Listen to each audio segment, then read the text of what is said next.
Os dois testamentos da Bíblia. Mas vindo Cristo, sumo sacerdote dos bens futuros, por um maior e mais perfeito tabernáculo não feito por mãos, isto é, não desta criação, nem por sangue de bodes e bezerros, mas por seu próprio sangue, entrou uma vez no santuário, havendo efetuado uma eterna redenção, e por isso é mediador de um novo testamento, para que, intervindo a morte para a remissão das transgressões que havia debaixo do primeiro mandamento, os chamados recebam a promessa da herança eterna. Pois onde há testamento é necessário que intervenha a morte do testador. Hebreus 9, versículos 11, 12 e 15. A Bíblia é constituída em dois testamentos. O Velho Testamento constituiu-se com base no sacrifício de animais, e enquanto o Novo Testamento foi constituído com base no sacrifício de Jesus na cruz do Calvário. O fim dos escritos do Velho Testamento e o início do Novo. Se o Novo Testamento começou com o derramamento do sangue de Cristo na cruz, o primeiro livro do Novo Testamento foi o livro de Atos dos Apóstolos, ou seja, Atos da Igreja. Particularmente, vejo o momento que Jesus expirou-se na cruz e o véu do templo se rasgou, o encerramento do Velho Testamento e o início do Novo, começando ali, assim com o sangue de Jesus Cristo derramado na cruz.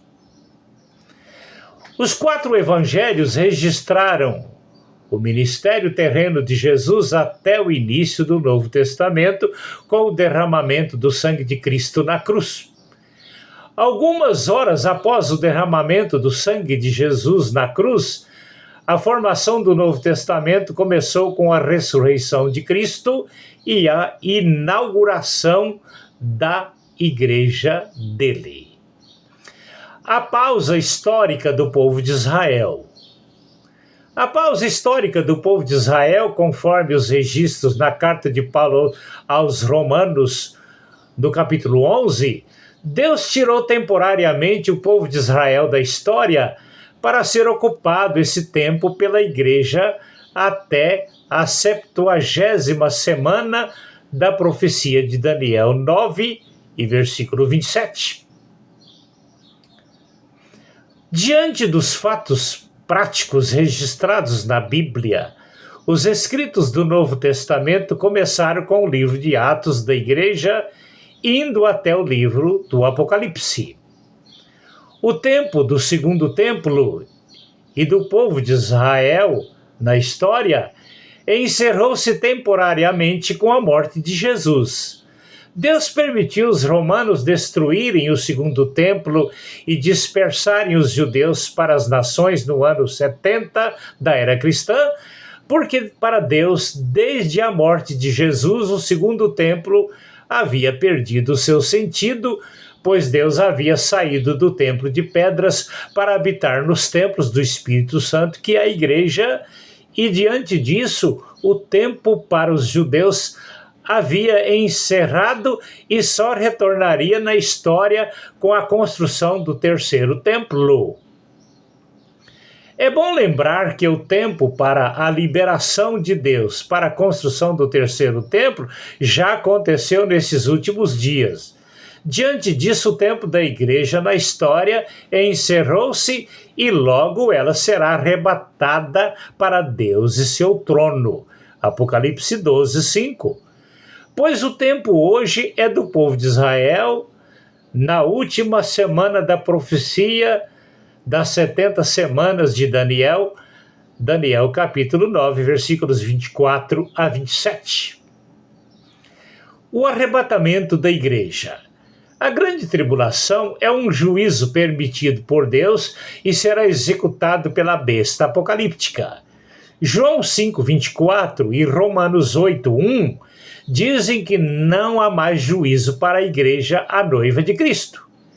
Se não há mais juízo para a igreja, nesses próximos dias ela será arrebatada para Deus e seu trono.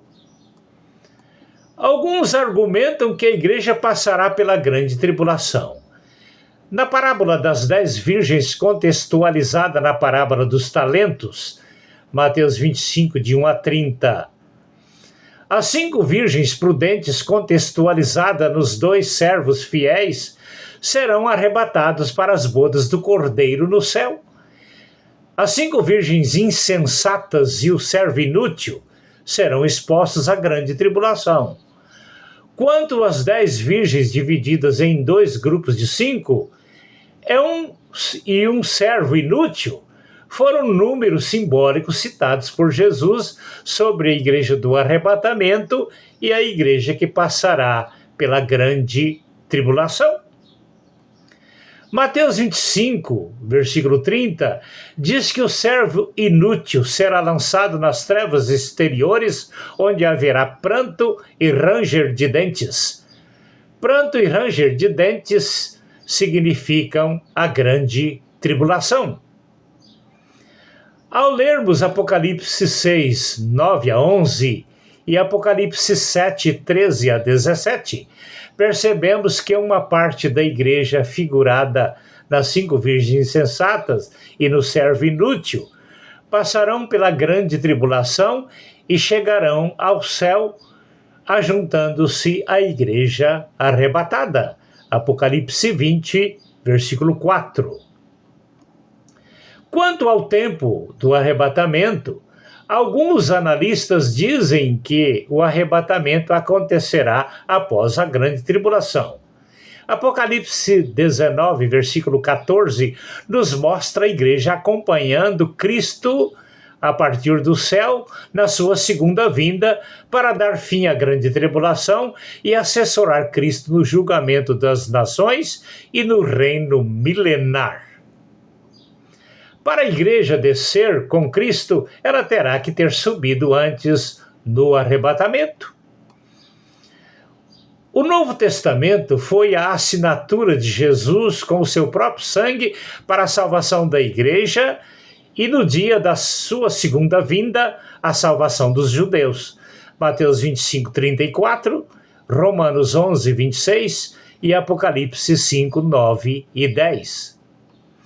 O tempo da igreja encerrou-se para dar lugar à 70ª semana da profecia de Daniel 9, 27. A 70ª semana será dos judeus, da construção do terceiro templo, do anticristo e da grande tribulação.